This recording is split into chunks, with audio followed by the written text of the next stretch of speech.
Bismillahirrahmanirrahim. Assalamualaikum warahmatullahi wabarakatuh. Syukur alhamdulillah kita bisa berjumpa lagi di channel ini. Salawat dan salam selalu dan tetap tercurahkan kepada junjungan kita Nabi besar Muhammad sallallahu alaihi wasallam. Allahumma shalli ala sayyidina Muhammad wa ala ali sayyidina Muhammad. Harapan dan doa saya semoga saudaraku semuanya selalu diberikan kesehatan, dilapangkan rezekinya, diampuni dosa-dosanya, dan dipanjangkan umurnya. Amin ya rabbal alamin. Sahabat beriman yang dirahmati Allah, keadilan Allah subhanahu wa ta'ala bersifat mutlak dan sempurna, tidak dipengaruhi oleh apapun dan oleh siapapun. Segala yang Allah ciptakan mempunyai kelebihan dan kekurangan. Itu semua sudah diperhitungkan oleh Allah dengan maha. Semua yang Allah ciptakan sesuai dengan kodrat dan jenis makhluk tersebut. Baik manusia, hewan, malaikat, tumbuhan, dan jin sekalipun mempunyai kelebihan dan kekurangan. Setan yang ingkar kepada Allah subhanahu wa ta'ala menjadi makhluk yang menyesatkan, dan tipu daya mereka akan terus dilakukan dengan tujuan menjerumuskan manusia ke lembah kemaksiatan. Makhluk ini digambarkan memiliki kekuatan yang besar untuk mengembangkan keimanan seseorang. Dikisahkan bahwa setiap hari mereka mengirim pasukan untuk menggoda manusia agar berbuat kejahatan. Meski terlihat begitu kuat, namun hakikatnya setan dan tipu dayanya bersifat lemah.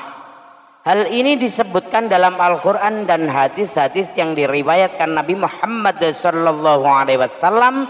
Dengan mengetahui kelemahan ini, manusia diharapkan bisa menjauhkan dari godaan setan dan jin. Berikut 6 hal yang dapat melemahkan setan dan jin. Yang pertama, orang-orang soleh yang beriman kepada Allah. Hal ini dijelaskan dalam Al-Quran, dan ketika setan berdialog dengan Allah subhanahu wa ta'ala, yang artinya iblis berkata, "Ya Tuhanku, oleh sebab itu engkau telah memutuskan bahwa secara pasti aku akan menjadikan mereka memandang baik perbuatan maksiat di muka bumi, dan pasti aku akan menyesatkan mereka semuanya, kecuali hamba-hamba engkau yang makhlis di antara mereka." Quran surah Al-Hijr ayat 39 dan 40. Ahli tafsir mengatakan bahwa ayat tersebut menerangkan setan itu dapat menguasai manusia karena dosa-dosa yang dilakukan. Namun ketika manusia melakukan hal-hal yang baik dan beramal soleh, maka mereka akan takut dan dengan sendirinya meninggalkan mereka.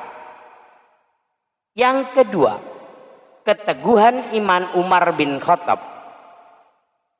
Setan dan jin juga sangat takut dengan salah satu sahabat, yaitu Umar bin Khattab radhiyallahu anhu.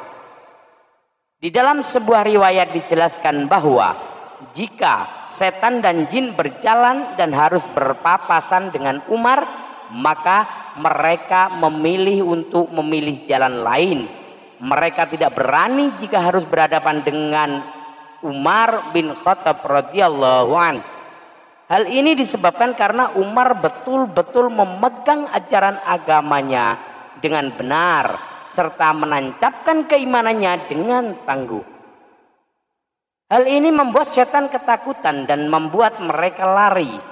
Dalam sebuah hadis Rasulullah sallallahu alaihi wasallam bersabda kepada Umar, "Sesungguhnya setan sangat takut olehmu, wahai Umar."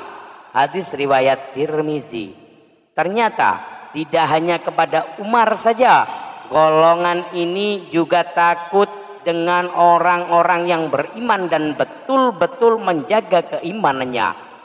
Dalam Al-Bidayah wan Nihayah, Ibnu Katsir telah mengutip sebuah hadis ini sesungguhnya orang mukmin akan dapat mengendalikan, mengalahkan setannya sebagaimana salah seorang dari kalian yang dapat mengendalikan entahnya ketika berpergian. Hadis riwayat Ahmad. Bahkan jin kafir yang menyertai manusia bisa masuk Islam jika manusia yang diikuti memperteguh keimanannya. Hal ini sebagaimana disebutkan dalam sebuah hadis riwayat Imam Muslim berikut ini, yang artinya Rasulullah Shallallahu Alaihi Wasallam bersabda, tidak ada seorang pun kecuali ia disertai oleh seorang qarin penyerta dari jin dan seorang qarin penyerta dari malaikat. Para sahabat bertanya, apakah termasuk Anda juga wahai Rasulullah? Beliau menjawab, ya, termasuk saya, hanya saja Allah menolong saya sehingga jin itu masuk Islam dan tidak pernah menyuruh saya kecuali untuk kebaikan. Hadis riwayat Muslim.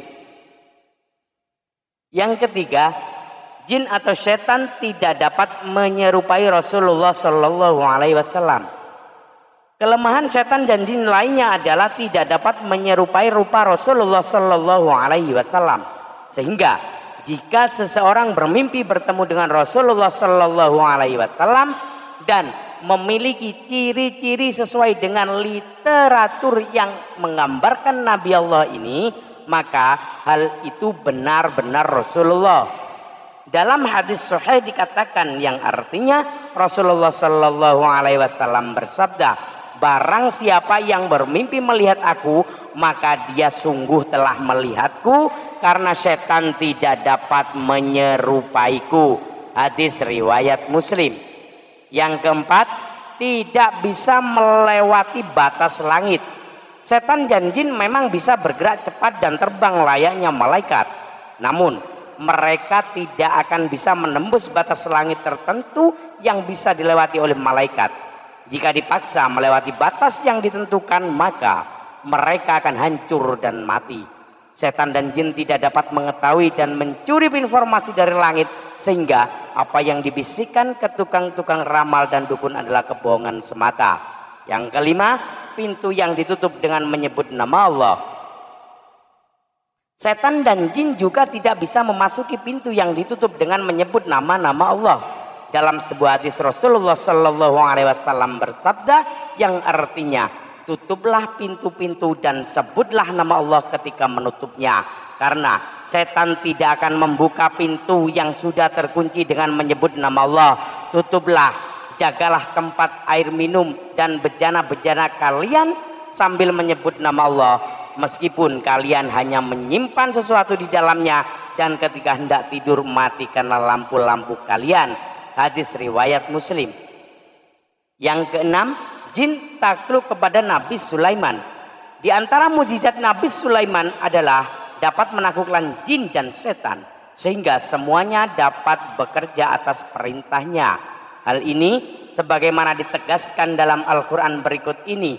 Dalam Quran surat As-Sad ayat 36 dan ayat 38, kemudian kami tunjukkan kepadanya angin yang berembus dengan baik menurut kemana saja yang dia kehendaki, dan kami tunjukkan pula kepadanya setan-setan semuanya ahli bang dan menyelam, dan setan yang lain yang terikat dalam belenggu.